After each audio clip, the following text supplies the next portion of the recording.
Sir सबसे पहले तो ये है कि बिल्कुल भी डिमोटिवेट होने की जरूरत नहीं है। आप अगर कोई भी गलतियां कर रहे हो तो आपका फोकस होना चाहिए उनको रेक्टिफाई करने में, कि आपको देखना पड़ेगा कि आप कहाँ कहाँ मॉडिफाई कर सकते हो। अगर आपका रिजल्ट उतना अच्छा भी नहीं आ रहा है, अगर आप गेट में कुछ हो भी जाता है, आपका किसी कारण से रिजल्ट बिगड़ भी जाता है, तो आप बेशक ट्राई कर सकते हो। आप चाहे जॉब के साथ प्रिपेयर करो या फिर आप ड्रॉप लेके प्रिपेयर करो, क्योंकि वो इतना एमटेक में मैटर नहीं करता।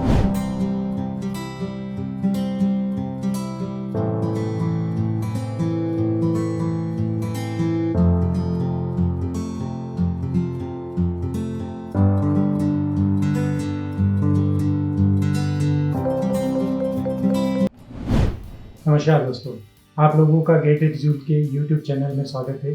मैं आपका परिचय संयम जैन से कराने जा रहा हूं। संयम जैन ने 2019 में GSITS से अपना ग्रेजुएशन कंप्लीट किया। उसके बाद 1 साल जॉब करने के बाद में प्रिपरेशन जारी रखी गेट की, और 2020 में IIIT हैदराबाद में एडमिशन लिया। अभी जो प्लेसमेंट सीजन चल रहा है उसमें संयम जैन का पहले ही दिन फ्लिपकार्ट में प्लेसमेंट हुआ है। तो आइए अपन संयम से जानकारी लेते हैं उनकी प्लेसमेंट जर्नी, उनकी गेट जर्नी, उनके IIIT हैदराबाद जर्नी और प्लेसमेंट जर्नी के बारे में। संयम, स्वागत है आपका। बताएं कैसी जर्नी रही गेट के लिए। सबसे पहली बात की वाई गेट। सबका एक सवाल ये होता है, बहुत सारे लोग सोचते हैं कि गेट करके मैं 2 साल में जॉब कर लूँगा, इंजीनियरिंग करने के बाद मैं 2 साल जॉब करूंगा तो मेरा वही पैकेज हो जाएगा जो एक ग्रेजुएशन या पोस्ट ग्रेजुएशन किसी अच्छे कॉलेज से करूंगा, उतना ही हो जाऊंगा। तो इस बारे में आप दूसरे लोगों से कैसे अलग थे? सर सबसे पहले तो मैंने गेट देने का डिसीजन बहुत पहले डिसाइड कर लिया था। क्योंकि जब मेरा जेई में अच्छा कॉलेज नहीं हुआ तो उसके बाद से मैंने डिसाइड कर लिया कि एटलीस्ट गेट एक ऑप्शन है मेरे पास, जिससे मैं हायर स्टडीज के लिए एटलीस्ट अच्छे कॉलेज में जा सकता हूँ। तो तभी से मैंने डिसाइड कर लिया था कि मुझे get as an option choose करना है। फिर उसके बाद जब गेट मेरा 2019 का उतना अच्छा नहीं रहा, तो फिर मैंने डिसाइड किया कि जो जॉब मेरी कैंपस से लगी है उसी को मैं कंटिन्यू करूं, और उसके बाद फिर गेट की प्रिपरेशन पैरेलली करता हूं। तो मैंने 19 से 20 के दौरान अलॉन्ग विद दी जॉब मैंने गेट के लिए प्रिपेयर किया। तो फिर 2020 में गेट के थ्रू मेरा सिलेक्शन, फिर PGEE के थ्रू मेरा IIIT हैदराबाद में सिलेक्शन हुआ। अच्छा, एक क्वेश्चन थोड़ा सा ऐसा कि मतलब जो आपने जॉब के दौरान गेट की प्रिपरेशन की, तो वो किस तरह की रही? मतलब उसमें क्या ऑब्स्टेकल थे और क्या फायदा थे? 2 चीजें। सर सबसे बड़ा चैलेंज तो उसमें यही था कि आपको टाइम मैनेज करना था। क्योंकि दिन भर की आपकी जॉब है और उसके बाद आपको घर आके पढ़ना है। तो कई सारे इंटरव्यू एक्सपीरियंस मैंने पहले भी देख रखे थे जॉब के साथ प्रिपरेशन के। तो वहां पे मैंने ऑब्जर्व किया था कि रोज लोग सुबह 4 बजे उठ के और फिर 4 घंटे की प्रिपरेशन करके फिर जाते थे। तो मैंने स्टार्टिंग में वो ट्राई किया, बट मेरे लिए वो फिट हुआ नहीं ढंग से। तो मैंने ये डिसाइड किया कि प्रिपरेशन करेंगे बट डिसिप्लिन से प्रिपरेशन करेंगे उसका। तो मैं क्या करता था, जॉब खत्म होने के बाद ये डिसाइड कर लिया था कि मतलब वीकडेज पे एटलीस्ट 2 आवर्स प्रिपरेशन को देने, और उसके बाद वीकेंड्स पे जितना ज्यादा टाइम डिवोट कर सकते हैं, जितने बैकलॉग्स हैं अपने, तो वो क्लियर मैं वीकेंड्स पे करता था। अच्छा, आप क्या सजेस्ट करोगे कि जैसे आपने किया कि नौकरी करते करते तैयारी की, या फिर 1 साल ड्रॉप लेके आप तैयारी करो? क्या सजेस्ट करोगे? टू बी वेरी फ्रैंक, मतलब दोनों में से आपको चूज करना है, तो क्या करोगे? सर इसके लिए मेरा आंसर थोड़ा मिक्स हो सकता है। क्योंकि प्लेसमेंट जर्नी में मैंने इंटर्नशिप के लिए जब अप्लाई किया था, तो इंटर्नशिप में मुझे थोड़ा सा वर्क एक्सपीरियंस का एडवांटेज मिला था, क्योंकि मैंने ऑलरेडी काम कर चुका था। नहीं, मैं इसलिए नहीं, मैं थोड़ा सा आपको ऑब्जर्व करूंगा गेट की प्रिपरेशन के लिए। मैं वहाँ प्लेसमेंट की बात नहीं कर रहा हूँ, मैं गेट की प्रिपरेशन में क्या करना चाहिए? जॉब ज्वाइन करके करनी चाहिए या ड्रॉप लेके करना चाहिए? अगर ऐसी कंडीशन अराइज होती है तो? सर ये डिपेंड करता है आपके लेवल ऑफ प्रिपरेशन पे। क्योंकि पहली बार में मैंने थोड़ा सा प्रिपरेशन अच्छी कर ली थी, तो मुझे ऐसा लग रहा था कि मुझे ड्रॉप लेने की उतनी रिक्वायरमेंट नहीं है। अगर मैं प्रॉपर रिवीजन और पिछले साल की जो गलतियां हैं उनको रेक्टिफाई अगर करूं, तो मैं उसमें सुधार कर सकता हूं अपनी गेट रैंक। मतलब दैट वाज द की कि आपकी पहले से प्रिपरेशन कर रखी थी, इस कारण से आपको बाद में इतनी मेहनत नहीं लगी। पहले प्रिपरेशन थी, उसी का यूज आपने उसको केवल फिनिश करने में करा। जो पहला अगला साल जो आपका ड्यूरिंग द जॉब आपने उसको फिनिशिंग टच दिया। वही गलतियां रेक्टिफाई करने की कोशिश की और प्रिपरेशन को बस एनहांस किया था। बट अगर किसी की प्रिपरेशन उनको लगता है कि वीक है और उनको काफी सारे सब्जेक्ट स्क्रैच से करने की जरूरत है, तो वो 1 ईयर ड्रॉप भी कर सकते हैं। क्योंकि एमटेक प्लेसमेंट्स में उसका इतना मतलब फायदा डिसएडवांटेज नहीं नहीं होता, हाँ। क्योंकि वो आपको एज अ फ्रेशर ही ट्रीट करते हैं अगर आप प्लेसमेंट में उनके बैठते हो तो, क्योंकि आपका भी जॉब SB1 ही लगेगा यूजुअली। हाँ। तो आपको वर्क एक्सपीरियंस इतना मैटर नहीं करता।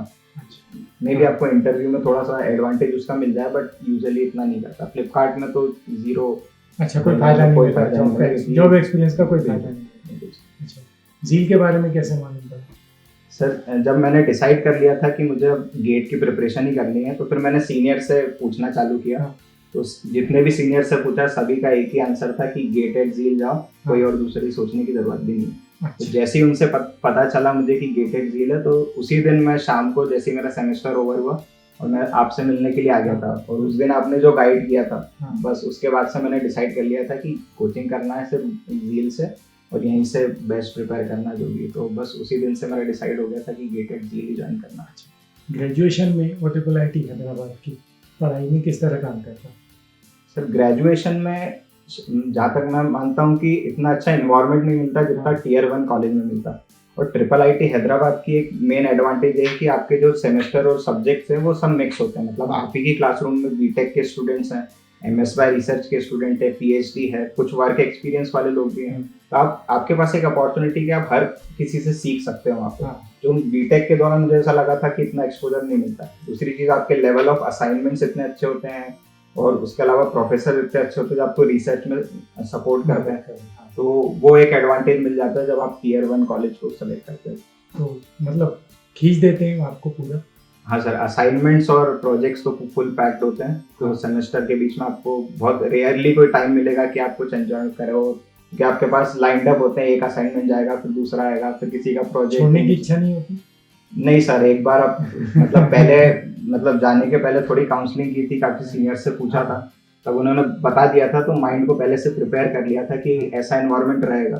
तो फिर वहाँ जाके ये काम रहेगा, ये करना पड़ेगा, एक दिन में 2 दिन में डेडलाइन रहेगी, सब करना पड़ेगा। क्योंकि उस टाइम पे मेरे पास IIT बैंगलोर का भी ऑफर था, और IIT हैदराबाद का भी था। बट यूजुअली IIT बैंगलोर थोड़ा सा लाइट होता है कंपेयर टू IIT हैदराबाद। तो वही कंफ्यूजन था उस टाइम पे कि इतना सारा करना पड़ेगा, ये करना पड़ेगा। बट फिर फाइनली आपसे बात की थी, तो आपने बोला था कि IIT है, जाओ आँख बंद करके। और फिर बस उस ठान लिया था उस दिन के बाद से, फिर अब जितने भी असाइनमेंट्स आएंगे वो सब टैकल करेंगे। प्लेसमेंट प्रिपरेशन मतलब वहाँ जो की वो किस तरह की रही? क्योंकि ऑलमोस्ट अगर बात करें किसी बीटेक का भी कोई प्रिपरेशन करता है या एमटेक के बाद प्रिपरेशन करता है, लगभग एक जैसी चीज़ें आती है। एप्टीट्यूड पूछा जाता है, फिर टेक्निकल पूछा जाता है, और कोडिंग पूछी जाती है। ये 3 चीज़ रहती हैं। तो वहाँ और यहाँ दोनों जगह में क्या अंतर था? सर एक मेजर एडवांटेज तो ये होता है कि आप अगर किसी Tier 1 इंस्टीट्यूट में हो तो कोडिंग तो लगभग सबकी सेम होती है। हाँ। प्रोजेक्ट्स भी आपके लगभग बनी जाएंगे जितने उनके पास एकेडमिक में होंगे। तो जो डिफरेंशिएट करता है वो आपका टेक्निकल नॉलेज है। हाँ। तो टेक्निकल नॉलेज यूजुअली उनका भी अच्छा होता है क्योंकि उनने भी प्रोजेक्ट्स वगैरह उसमें किए होते हैं। हाँ। बट जब आप गेट के लिए प्रिपेयर करते हो तो उसको उसी चीज को आप डीपली पढ़ते हो और उस कॉन्सेप्ट को थॉरो करते हो। हाँ। तो वो एक एडवांटेज मिलता है जो आपको बीटेक सेलेक्ट करता है। तो कई कंपनीज जिसमें मेजर सब्जेक्ट जैसे कोर सब्जेक्ट, ऑपरेटिंग सिस्टम हुआ, कंप्यूटर नेटवर्क्स हुआ, जो प्रेफर करती है कंपनीज, तो वो यूजुअली एमटेक को प्रेफर करती है रादर देन बीटेक, क्योंकि इसका नॉलेज एमटेक को ज्यादा होता है कंपैरेटिव टू बीटेक। मतलब ऐसा होता है कि IIT हैदराबाद में बीटेक को ना ले और स्पेसिफिकली फॉर एमटेक के साथ मतलब प्रेफर करती है कंपनीज कि एमटेक वाले स्टूडेंट से, क्योंकि इनको टेक्निकल नॉलेज ज्यादा है कंपेयर टू बीटेक। तो कई कंपनीज ऐसा प्रेफर करती है कि एमटेक, आप अगर उनके सिलेक्शन नंबर ऑफ सिलेक्शन देखेंगे तो एमटेक के आपको ज्यादा लोग मिलेंगे कंपेयर टू बीटेक। और लोग भी होते हैं बट कंपैरेटिवली एमटेक को ज़्यादा प्रेफर करती है। अच्छा, किस तरह की मतलब लाइफ में क्या चेंज फील करते हो? मतलब एक जॉब आपने बीटेक के बाद भी किया और अब 6 महीने बाद आप फ्लिपकार्ट में जॉब करेंगे, तो क्या मतलब अभी क्या लगता है कि किस तरह का डिफरेंस आपको दिखता है? सर एक डिफरेंस तो ये है कि अब रिज्यूमे में फ्लिपकार्ट अगर लिखा जाएगा तो वो ऑब्वियसली फ्यूचर के लिए भी एक करियर ग्रोथ में भी हेल्प करेगा। दूसरी चीज़, एक प्रोडक्ट बेस्ड कंपनी में काम करने का आपको फायदा ये मिलता है कि आप नई नई चीज़ें एक्सप्लोर करते हो वहाँ जाके। सर्विस बेस्ड में यूजुअली आप एक ही टाइप का काम बार बार करते हो, बट आपको एक प्लेटफॉर्म अगर अच्छा मिल जाता है स्टार्ट करने के लिए अपना करियर, तो आप लर्निंग वाइज भी और करियर वाइज भी दोनों ग्रो कर सकते हो ऐसी कंपनीज में। और कुछ चीज़ बोलना चाहेंगे, कुछ स्पेशल ऐसा कुछ, या अपने स्टूडेंट्स को बोलना चाहिए, अपने जूनियर्स को बताना चाहेंगे क्या क्या करना चाहिए? क्या मोटिवेशन आपका था और क्या मोटिवेट मतलब क्या चीज़ें ऐसी है जो आपको नीचे से उठ के ऊपर तक लेके जाती है? सर सबसे पहले तो ये है कि बिल्कुल भी डिमोटिवेट होने की जरूरत हाँ। नहीं है। आप अगर कोई भी गलतियां कर रहे हो तो आपका फोकस होना चाहिए उनको रेक्टिफाई करने में, कि आपको देखना पड़ेगा कि आप कहाँ कहाँ मॉडिफाई कर सकते हो।